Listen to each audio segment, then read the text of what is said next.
Good morning students. सम्राट Charles पंचम के स्पेन के शासक नियुक्त होने के पश्चात उसके समक्ष अनेक समस्याएं थी। इसका तात्पर्य यह नहीं है कि वह शासन करने में योग्य था, किंतु साम्राज्य की विशालता ने उसे काफी परेशान किया, क्योंकि स्पेन के साथ इटली, नीदरलैंड तथा अन्य अनेक राष्ट्र जैसे फ्रांस, कुछ ऐसे राष्ट्र से जिसमें उनको संघर्षरत रहना पड़ा। सम्राट चार्ल्स पंचम को संघर्ष करना पड़ा, क्योंकि सम्राट चार्ल्स पंचम के सम्राट बनने के पश्चात अनेक कठिनाइयां उनके समक्ष थी, क्योंकि विभिन्न राष्ट्रों में कोई राजनीतिक एकता नहीं थी। भिन्न भिन्न स्थानों की भिन्न भिन्न व्यवस्था थी। उस व्यवस्था के अंतर्गत एक तरह से शासन करना बड़ा मुश्किल था, और इस तरह से सम्राट चार्ल्स पंचम को हर मोर्चे पर कठिनाइयों का सामना करना पड़ा। क्योंकि जो भी राष्ट्र सम्राट चार्ल्स पंचम के अंतर्गत साम्राज्य में सम्मिलित हुए, उसमें कहीं न कहीं राजनीतिक एकता का अभाव था। सबकी अपनी भिन्न भिन्न समस्याएं थी। उन समस्याओं से निजात पाना सम्राट चार्ल्स पंचम के लिए एक चुनौतीपूर्ण कार्य था। और दूसरी महत्वपूर्ण समस्या जो है चार्ल्स पंचम के समक्ष उसकी वैदेशिक नीति थी, क्योंकि सम्राट चार्ल्स पंचम ने साम्राज्य को 1521 में अपने भाई फर्डिनेंड के मध्य विभाजित कर दिया, और सम्राट फर्डिनेंड ने, जिसका भाई था, जो चूंकि साम्राज्य काफी विशाल था, तो स्वयं की व्यस्तता को देखते हुए राज्य के भार को कम करने के लिए चार्ल्स पंचम ने साम्राज्य का कुछ भाग अपने भाई फर्डिनेंड को दे दिया, और फर्डिनेंड को भी अनेक परेशानियों का सामना करना पड़ा। वह वैवाहिक नीति के द्वारा कुछ प्रदेशों को हंगरी तथा कुछ ऐसे प्रदेशों को हैब्सबर्गी परिवार में सम्मिलित कर लिया, जिससे साम्राज्य के संचालन में कठिनाइयां उत्पन्न हुई। क्योंकि विश्व के अनेक राष्ट्र ऐसे थे जहाँ की विभिन्न मतावलियाँ थीं। उन विभिन्न मतावलियों में एक सुचारू शासन की संस्थापना करना बड़ा मुश्किल था, क्योंकि हैब्सबर्गी परिवार में जब 16 वर्ष की उम्र में सम्राट चार्ल्स पंचम पर मुकुटों की वर्षा होने लगी। कहने का तात्पर्य है कि विभिन्न राष्ट्र स्पेन के साम्राज्य के अंतर्गत सम्मिलित होने लगे, तो साम्राज्य अत्यंत विशाल हो गया। उस विशाल साम्राज्य में राजनीतिक एकता को स्थापित करना सम्राट चार्ल्स पंचम के समक्ष एक चुनौती थी। उधर अपनी महत्वाकांक्षा से सम्राट चार्ल्स पंचम ने पवित्र रोमन सम्राट की भी पदवी प्राप्त कर ली थी। इस महत्वाकांक्षा ने कई लोगों को इनका विरोधी बना दिया, जैसे फ्रांस का फ्रांसिस प्रथम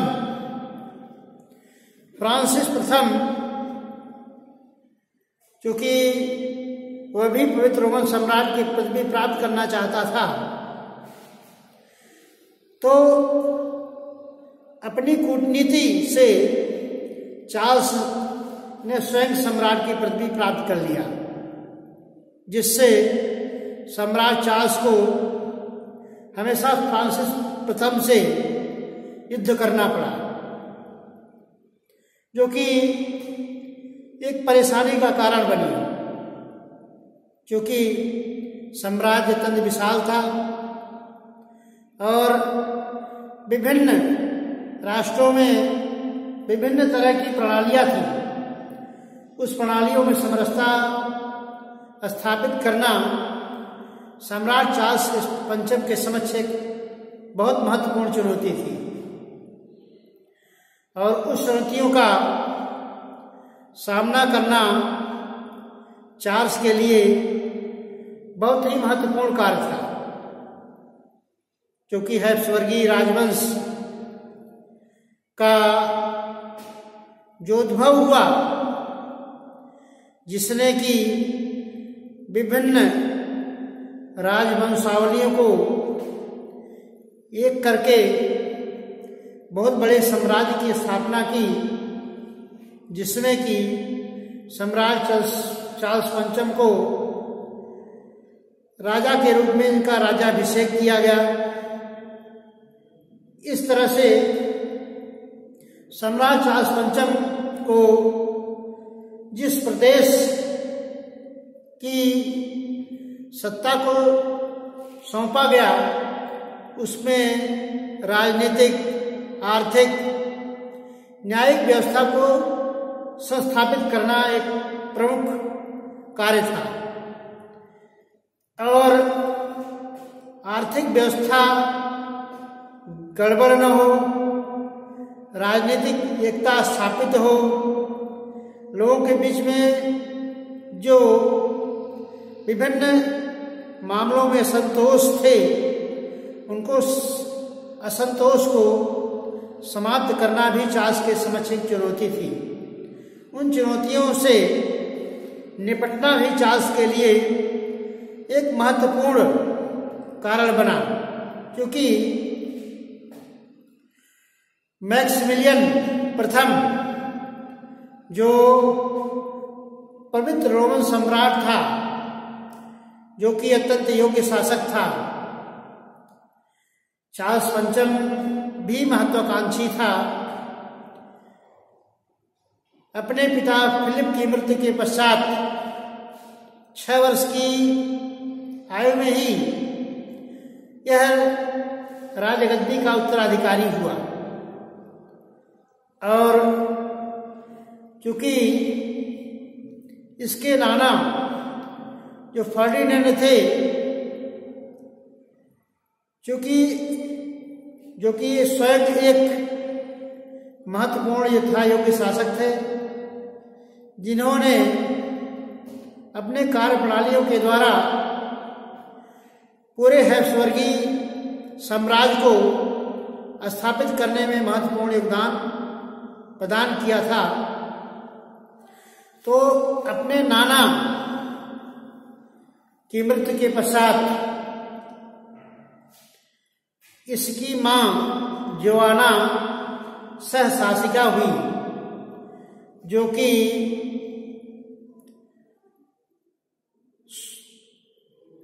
अयोग्य शासिका थी, अर्थात शासन करने में योग्य नहीं थी। इस तरह से सम्राट चार्ल्स पंचम जो है उत्तराधिकारी हुआ और 16 वर्ष की उम्र में इसका जो है विधिवत राज्याभिषेक हुआ और सम्राट मैक्सिमिलियन जो उसका पितामह था, उसकी मृत्यु के पश्चात विभिन्न राष्ट्र स्पेनिश साम्राज्य के अंतर्गत सम्मिलित हुए। जब विभिन्न राष्ट्र सम्मिलित हुए उसमें मतों का अभाव भी था। उन मतों से निजात पाना सम्राट चार्ल्स पंचम के समक्ष एक महत्वपूर्ण चुनौती थी, क्योंकि इस चुनौती का सामना करना भी एक अहम कार्य था। इसलिए इस अहम कार्य को निभाना भी चार्ल्स के समक्ष एक प्रमुख जिम्मेदारी थी, क्योंकि सम्राट चार्ल्स पंचम जो नीदरलैंड में जिसका कि जन्म हुआ था और इसने 6 वर्ष की उम्र में राजगद्दी संभाली और नीदरलैंड से स्पेन पहुंचने में इन्होंने काफी देर किया। नीदरलैंड से स्पेन पहुंचने में काफी इन्होंने विलंब कर दिया, क्योंकि अपने नाना फर्डिनेंड की मृत्यु के पश्चात सम्राट चार्ल्स पंचम राज्य का उत्तराधिकारी हुआ। तो नाना की विरासत को फर्डिनेंड अपने नाना जो है अपने नाना जो है की विरासत को संभालना एक प्रमुख कार्य था। तो उस विरासत को चार्ल्स ने स्वयं, जिसको स्पेन का शासक नियुक्त किया गया, तो काफी विलंब से स्पेन गया, क्योंकि नीदरलैंड में निवास करता रहा। स्पेनिश लोगों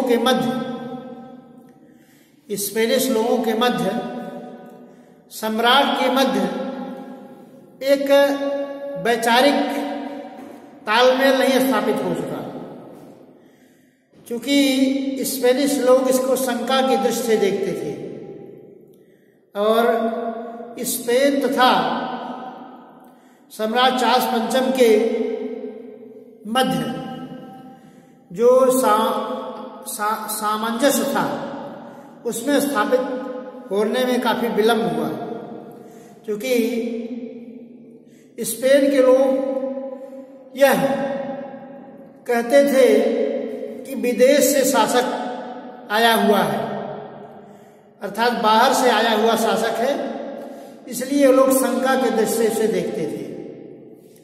तो शंका के दृष्टि से देखने के कारण स्पेन के लोग चार्ल्स पंचम का पूरी तरह से साथ नहीं देते थे। अर्थात जब 16 वर्ष की उम्र में यह स्पेन के नामक स्थान स्पेन में प्रवेश किया जिन्होंने नीदरलैंड से, तब वहां के नागरिकों ने इनका कोई स्वागत नहीं किया। कहने का तात्पर्य है वहाँ के लोगों में इनके प्रति बड़ी उदासीनता थी, क्योंकि नाना की मृत्यु के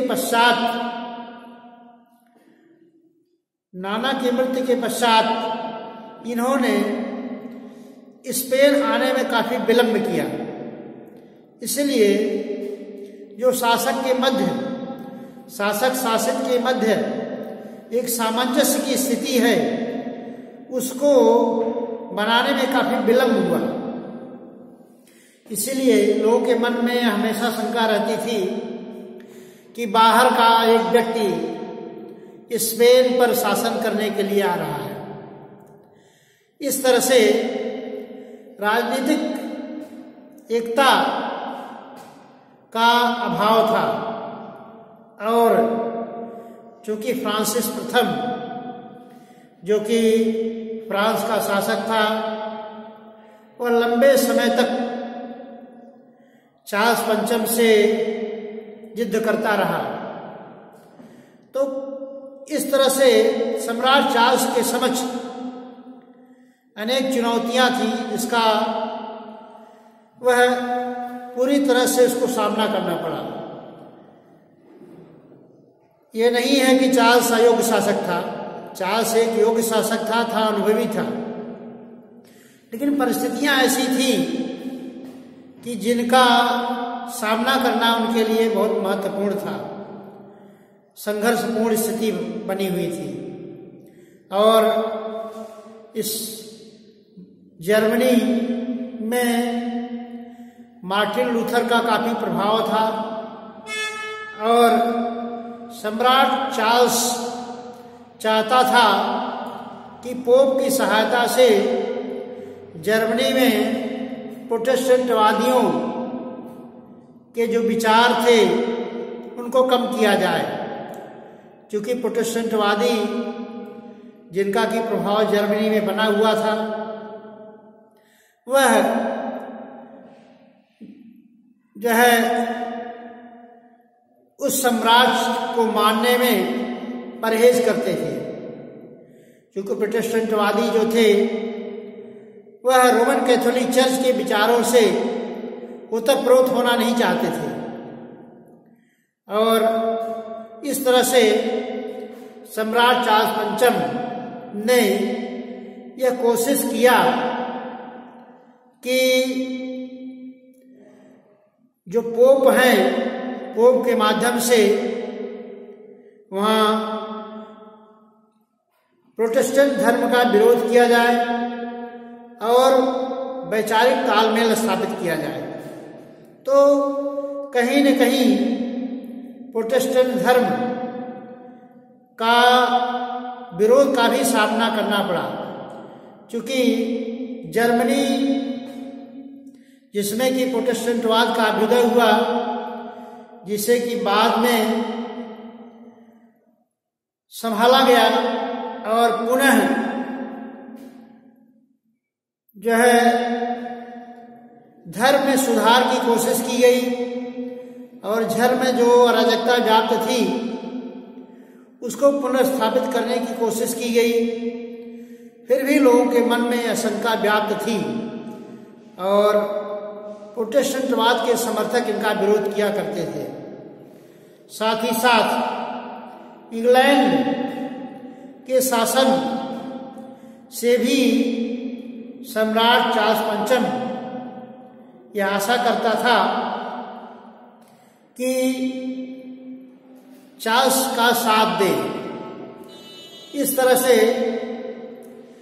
चार्ल्स के समक्ष अनेक चुनौतियां थी जिनका कि उन्होंने पूरी तरह से सामना किया और साम्राज्य विस्तार की नीति जो थी, जो कि बड़ा साम्राज्य चार्ल्स को